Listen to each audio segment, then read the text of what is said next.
Hi there, I'm Sashi Sivram Krishna and welcome to my course Macroeconomics, a Modern Money Theory Perspective.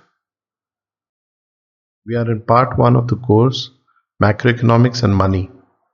In lecture 10, we will see the return of the classical view.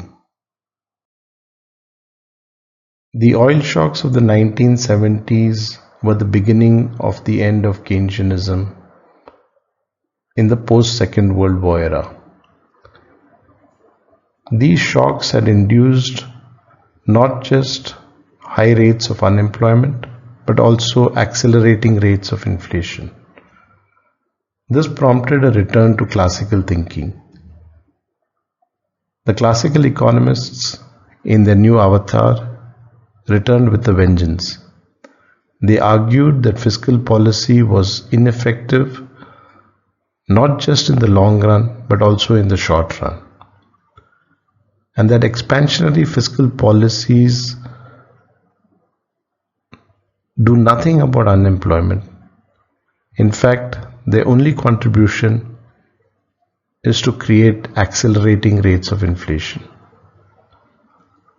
So in a sense, fiscal policy does no good, it only does some harm. But how can we prevent governments from implementing expansionary fiscal policies? After all, politicians have an eye on the elections.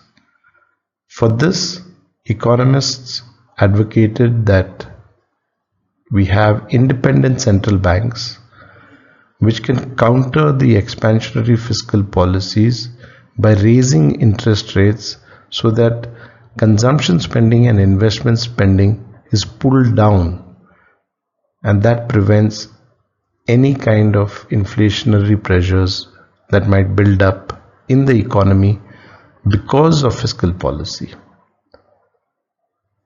The classical economists also argued that rather than make the objective of macroeconomic policy as full employment,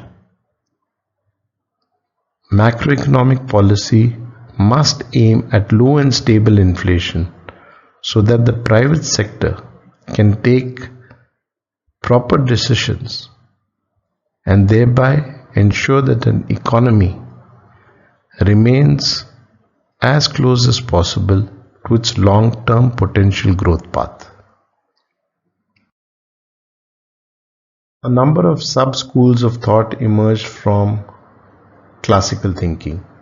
Amongst these, there was one which was called Real Business Cycle Theory, or RBC.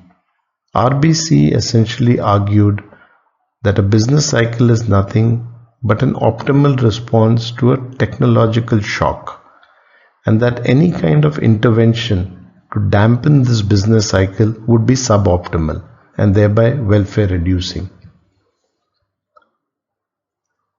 These new classical schools of thought also argued that deviations from full employment are essentially due to market imperfections, and government policy should be aimed at reducing these imperfections, especially in the labor market, through labor reforms. Labor reforms are just a euphemism to reduce state interventions and proactive policies by trade unions that keep the actual wage rate above the free market equilibrium wage rate. So the bottom line was a return to classical theory in the 1970s, and the idea was now that the free market can take an economy to full employment. This can actually be done by the private sector with minimal state intervention.